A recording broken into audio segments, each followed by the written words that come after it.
ಅವರೆಲ್ಲ ಮುಂಜಾನೆ 5 ಗಂಟೆಗೆ ಬಂದು ಕ್ಯೂ ನಿಂತಿದ್ರು. ಪಹಣಿ ಸೇರಿ ದಾಖಲೆ ಪತ್ರಗಳನ್ನೆಲ್ಲ ಸರತಿ ಸಾಲಲ್ಲಿ ಜೋಡಿಸಿದ್ರು. ಆದ್ರೆ ಮಧ್ಯಾಹ್ನವಾದ್ರೂ ಗೊಬ್ಬರ ಕೊಟ್ಟಿರಲಿಲ್ಲ. ಕಾದು ಕಾದು ಅನ್ನದಾತರ ತಾಳ್ಮೆಯ ಕಟ್ಟೆ ಒಡೆದಿತ್ತು. ಟಿವಿ9 ವರದಿ ಬಳಿಕ ಗೊಬ್ಬರ ಸಿಕ್ಕಿದ್ದು ರೈತರು ನಿಟ್ಟುಸಿರು ಬಿಟ್ಟಿದ್ದಾರೆ. ಸಾಕಷ್ಟು ಗೊಬ್ಬರ ಸ್ಟಾಕ್ ಇದ್ರೂ ಕೂಡ ರೈತರಿಗೆ ಮಾತ್ರ ವಿತರಣೆ ಆಗ್ತಿಲ್ಲ. ಇಲ್ಲಿ ಯಾರು ನಮ್ಗೆ ಏನು ಯಾದಕ್ಕೆ ಬಂದಿರ ಅಂತ ಕೇಳಾರಿಲ್ಲ. ಒಬ್ಬೊಬ್ಬ ರೈತರ ಮುಖದಲ್ಲೂ ಆಕ್ರೋಶದ ಜ್ವಾಲೆ ಇದೆ. ಉತ್ತಮ ಮಳೆಯಾಗಿ ಇನ್ನೇನೋ ಬಿತ್ತನೆ ಮಾಡಿ ಗೊಬ್ಬರ ಹಾಕೋಣ ಅನ್ನುವಷ್ಟರಲ್ಲಿ ಗೊಬ್ಬರವೇ ಕೊಡ್ತಿಲ್ಲ. ಇದು ಗದಗ ನಗರದ ಡಂಬಳ ನಾಕಾ ಬಳಿ ಇರುವ ಶ್ರೀ ಎಂಟರ್ಪ್ರೈಸಸ್ ಅಂಗಡಿ. ಮೂಟೆಗಟ್ಟಲೆ ಗೊಬ್ಬರ ಇದ್ರೂ ಕರೆಂಟ್ ಇಲ್ಲ ಅಂತ ಹೇಳಿ ರೈತರ ಹೆಸರನ್ನೇ ಎಂಟ್ರಿ ಮಾಡಿರಲಿಲ್ಲ.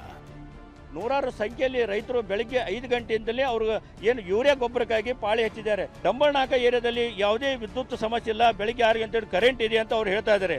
ಆದರೆ ಈ ಅಂಗಡಿಕಾರರು ಕರೆಂಟ್ ಇಲ್ಲ ಅಂತೇಳಿ ರೈತರನ್ನು ಸತಾಯಿಸುತ್ತಾರೆ, ಗೋಳಾಡಿಸುತ್ತಾ ಇದ್ದಾರೆ. ಒಬ್ಬರಿಗೆ ಒಂದೇ ಚೀಲ, ಇವತ್ತು ಬರೀ 30 ಚೀಲ ಅಷ್ಟೇ ಗೊಬ್ಬರ ಕೊಡ್ತೀವಿ ಅಂತ ಅಂಗಡಿ ಮಾಲೀಕ ಹೇಳ್ತಿದ್ದ. ಇದರಿಂದ ರೈತರು ಕೆರಳಿ ಕೆಂಡವಾಗಿದ್ರು.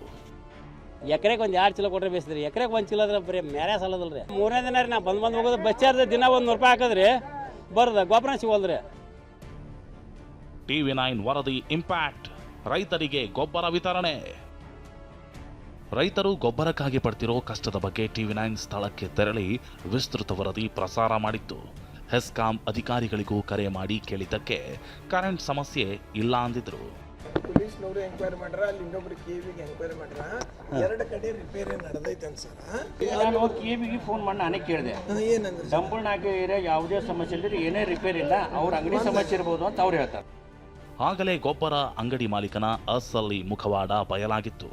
ಟಿವಿ9 ವರದಿ ಬಳಿಕ ಪತರುಗುಟ್ಟಿದ ಅಂಗಡಿ ಮಾಲೀಕ ಬಳಿಕ ಕರೆಂಟ್ ಆನ್ ಮಾಡಿ ರೈತರಿಗೆ ಗೊಬ್ಬರದ ಚೀಲ ವಿತರಿಸಿದ್ರು. 6 ಗಂಟೆಗೆ ಬಂದು ಪಾಳೆ ಹಚ್ಚಿದ್ವಿ ರೀ.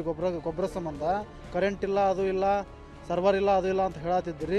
ಟಿವಿ9 ಅವ್ರು ಬಂದು ಹೇಳಿದ ಮೇಲೇ ರೀ, ಮೀಡಿಯಾದವ್ರು ಬಂದು ಎಲ್ಲ ಹೆಲ್ಪ್ ಮಾಡಿದ ಮೇಲೆ ಇದು ಚಾಲೂ ಆಗೈತೆ ರೀ. ಅಲ್ಲಿ ತನಕ ಚಾಲೂ ಆಗಿದ್ದಿಲ್ಲ ರೀ. ಮೀಡಿಯಾದವರಿಂದ ರೈತರಿಗೆ ಅನುಕೂಲ ಆಗೈತೆ ರೀ. ಕೊಪ್ಪಳ ಜಿಲ್ಲೆ ಹನುಮಸಾಗರದಲ್ಲೂ ಗೊಬ್ಬರಕ್ಕಾಗಿ ರೈತರು ತಾಸುಗಟ್ಟಲೆ ಕ್ಯೂನಲ್ಲಿ ನಿಂತಿದ್ರು. ಈ ಬಗ್ಗೆ ಟಿವಿ9 ವರದಿಯನ್ನ ಬಿತ್ತರಿಸಿತ್ತು. ಇದರಿಂದ ಎಚ್ಚೆತ್ತ ರಾಷ್ಟ್ರೀಯ ಕೆಮಿಕಲ್ ಫರ್ಟಿಲೈಸರ್ಸ್ನವರು ಗೊಬ್ಬರ ಸರಬರಾಜು ಮಾಡಿದ್ದಾರೆ. ಸುಮಾರು 430 ಟನ್ ಯೂರಿಯಾ ಮತ್ತು 830 ಟನ್ ಕಾಂಪ್ಲೆಕ್ಸ್ ಗೊಬ್ಬರ ಜಿಲ್ಲೆಗೆ ಬಂದಿದೆ. ಗದಗದಿಂದ ಸಂಜೀವ್ ಪಾಂಡ್ರೆ ಜೊತೆ ಶಿವಕುಮಾರ್ ಪತ್ತಾರ್, ಟಿವಿ9 ಕೊಪ್ಪಳ.